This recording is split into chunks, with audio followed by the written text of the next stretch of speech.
Wow. Everyone told me I was gonna hate the ending. I don't. I really don't. That... I think people dislike the ending because it's not happy. But this story was not about a happy ending. Ever since the dream world, Sarah knew of the possibility that she was going to die. When she turned to Lightning and said, "I will see you again, right?" And Lightning said, "One step at a time,"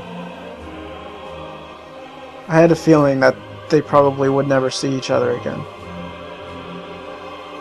And, you know, as much as I love Sarah's character, as much as she became epic at the end and she's adorable all throughout the game, this is actually... It's sad, but it's the way it should be. It's not... If you went and made it so that she would come to a happy ending at the end, you would destroy the whole point of the Seeress. You would destroy what Yule stands for. And Sarah becoming basically one with the Seeress, she really was fated to have the same fate. You can't avoid that fate. I know people dislike the ending to this game, and I understand why. But I think it's amazing. JB Blanc, interesting. This game, it is... Maybe it's because I'm somewhat of a dark person myself in my ideas on certain things, but I really enjoyed how they didn't go out of their way to make things perfect.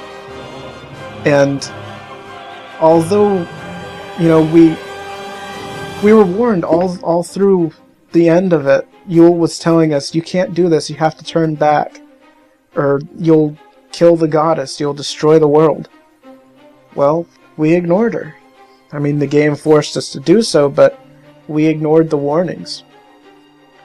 Caius said that he already killed Lightning. I don't know if she's dead or not, or what exactly that was, but she became part of, or it appeared that she became part of that pillar, that statue.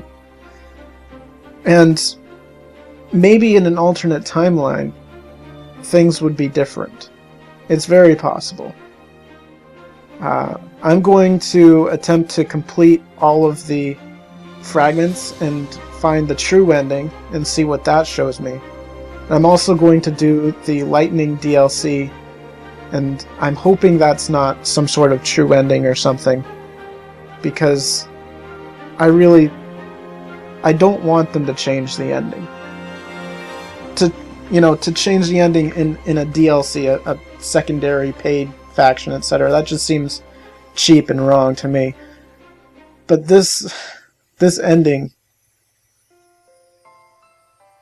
I can't imagine how it could be much better. I mean, sure, you can ignore the idea that killing the heart of Chaos would kill Etro, which the entire time we were fighting, Chaos Bahamut and Caius, he was telling us that if you kill me, then, the whole world will be destroyed, basically, and that you would kill the goddess. And that's what we did.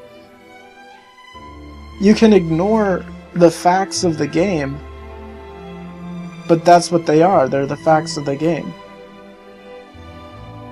And the way that it all went together at the end, it really is perfection. Now, I've got a lot of people to thank and only 5 minutes to do it in, so I hope I don't miss anyone, but this is going to have to go quicker than I'd like. First off, Thank you, Square Enix, for making such a great game, and curse you for being so friggin' difficult to upload. Speaking of, thank you very much to Reskla for finding a way to upload the non-ending cutscene that should not have been copyrighted. I don't know why it was. Thank you to all my Skype friends who kept pushing at me to get this done, kept wondering, hey JB, when are you gonna finish this game? When it was 5 months after I started. Not quite. But you guys really helped push me along. Thank you especially to Seti, who doesn't like Final Fantasy XIII, and at the very end was wondering what's going on. And even though I don't think I made you like this game anymore, I think that it makes me feel good to have someone who actually was interested in this game, even if it's just to see if they were right about how bad the ending was, I guess. Thank you to Ghoul, who also hates the game. You probably aren't even watching this, but thank you anyways. You should check out his channel, he just started up a new one. Ghoul LP. Thank you to all you commenters. You guys are really the reason I do this. And without your comments, I wouldn't have tried as hard to get some of these videos uploaded. I would have just said, you know what, I'm sorry guys, but it's not letting me upload them, so you'll just have to miss some of the most important information in the entire game. And I couldn't find a video to link to it either, so you wouldn't have had anything. Thank you especially to Oathkeeper, who for some reason a lot of the stuff was marked as spam for me. I don't know why, but you guys, your comments were almost never spam. I really enjoyed what you were saying all the time. Thank you to Takuma, who's made this bear of a task a little more bearable. And as always, thank you to Duff King and Jammer and others in my treehouse.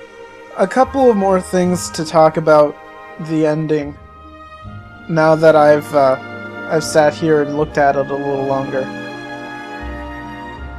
I wanted to kind of say why I think this ending is so perfect, and it is, in my opinion. It's what it should have been, but a lot of people don't understand why exactly that should be like that. And if you go back to the Fabula Nova Crystallis, which is the mythos behind the entire game, the Analects in Final Fantasy XIII showed a lot of this. What you just saw in the ending.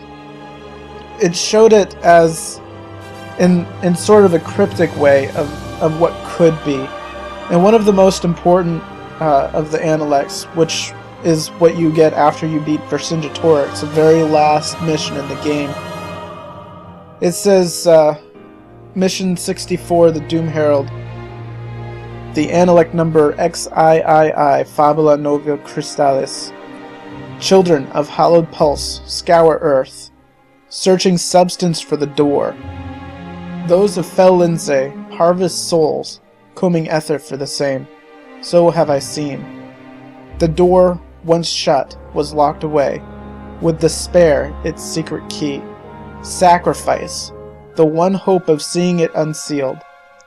When the twilight of the gods at last descends upon this world, what emerges from the unseen expanse beyond that door will be but music, and that devoid of words. The lamentations of the goddess Etro, as she sobs her song of grief.